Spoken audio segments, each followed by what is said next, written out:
Okay, now let me rush quickly. Where is the man in raising and rearing children?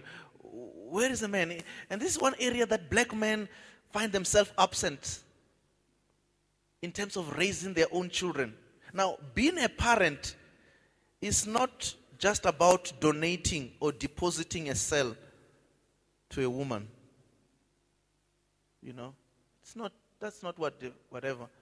You know, when you can give some little cell to a person that goes into another cell, that's not being a parent. Maintenance money does not parent a child. Buying school fees and school uniform is not parenting. Parenting is being there.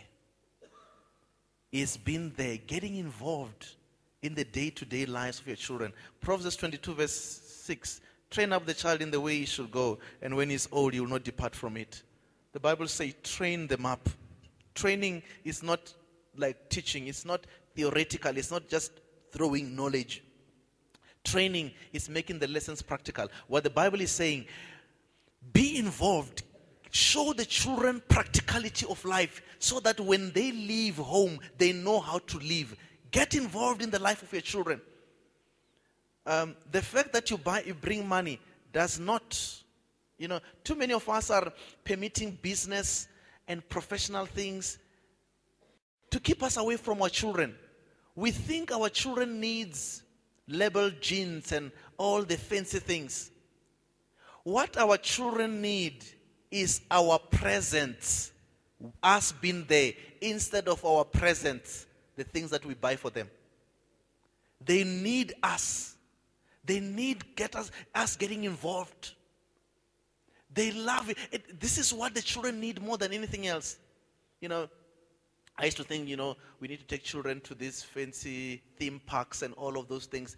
And they're very expensive. Until I figured out something. That when I play soccer with my boys, right?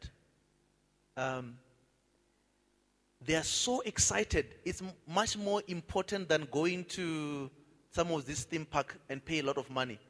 And since it's cheap and it's free, I decided I'm going to do it more often. They love it. Just to have the parent getting involved and playing with them, it means the world to them. Right?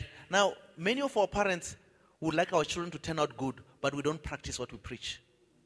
Too many parents are like road signs. Now, road signs, you can find a road sign, somewhere, and it says this is the direction to Johannesburg.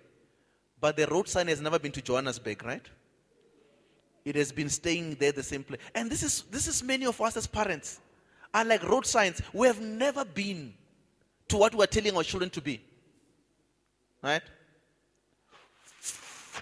Hey, don't ever smoke. Right? Now, children will never be shaped by what we say, but will be shaped by what we do. They might not be good listeners, but they're good imitators. Right? Now, and parents are the greatest role model. From generation to generation, they just want to be like their parents. So how we live before them, that's how they will live. There are some generational cases that are going on from one level to another. Things like beating up wives. Now, when you beat up your wife, you are actually saying to the children, they must beat up their wives also. It's a generation because they see you doing it. Right? Now my father was never the best of, he had some misfaults, but I never saw him beat my mother. Now, I don't know why women are beaten for.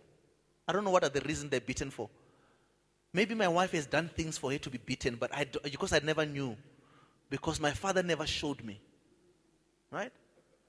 Now, if one of my boys decides to beat a wife, I'll beat the hell out of him.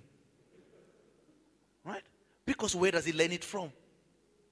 But when we live the life before them, we're giving an indictment to them on how they must live into the future.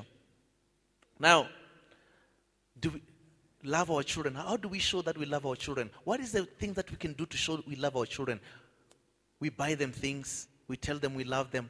But I want to tell you this, because I found many times parents are trying to compete themselves on how to show how they can love their children. The best way to show that you love your children is to love each other. Between a husband and wife, when you love each other, it's the best thing. The children just love it. It makes them secure and safe. When I come home, the kids will run in first, give them a hug. My wife will always be at the back. And when I come to give her a hug and kiss, there will be one group on this side, another one on the other side. Others are saying, kiss, kiss. Another one says, no kissing, no kissing.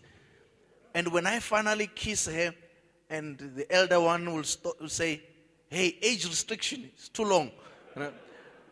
They just love it when their parents are crazy with each other. They just love it. They just love it when we chase them out and we're just having fun by ourselves. If we want to prove you love your children, stop buying them things. Love each other. And when you do that, that's the best way to show that you love them. Children are always making bonds with other people and friends and teachers and whatever.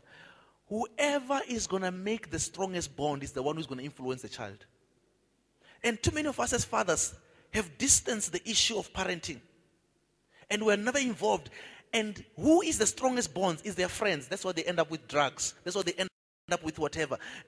Because we don't have the strongest influence. Whoever has the strongest influence, the strongest bond is the one who's going to influence the child. How much time do we spend as parents with our children to build the bond, to get involved from the time they're still small? Some of us, we think we're so much important. We've got big positions. You are a principal. You are a regional manager. It does not matter. As soon as you enter your home, forget your title. The director, as he enters his house, he stops being a director. He might become a cow. He goes on all four more, and the children are climbing on him in the back. He's moving around from the kitchen now to the dining room. That's when he enters home. He stops being a high-minded and big and whatever else. No such things. Let's build bond with our children. Let's invest on the time. My heart was broken. I was talking to a man whose daughter is 21 somewhere, and she had tried to commit suicide twice because she was dumped by some boyfriend. And I said, do you have a bond? Do you have a relationship? No. I said, build a bond so that even if the boyfriend dumps her, there is someone who loves me, someone who cares for me. My daughter is 14 now, and I started dating her when she was 8 years old. When she was 8, we started going out. We go out as a family, go out with my wife, but go out just the two of us. Started when we were 8. We went to a restaurant and we sat down and we started, talking. And we had to talk because it's the two of us. We need to start talking. I don't know whether she was great. I don't know if she was great too or whatever. So we started talking and I said, hey. And the boyfriend's thing, she started talking about this friend has got a boyfriend with this one. They say she likes this one. I mean, they're starting from grade 1. There's a change now. They're upgraded. Now, you can imagine my heart is beating now. I want to ask now, then finally I had to ask, and you? And she said, oh yeah, there was this boy, who said who likes me, but I said, okay, now let me tell you about boys. Now, this is my opportunity to come in, and to because we have got time to connect, right? And the reason why I did this was to create the bond in the time. And sometimes we drive the two of us all the way to Venda, and we have to talk all the way. Now, the second reason why I started taking her out, because I wanted when one boy decides to take her out one day, she mustn't get too much impressed. She must say, oh, you're trying. My father used to take me to better restaurants.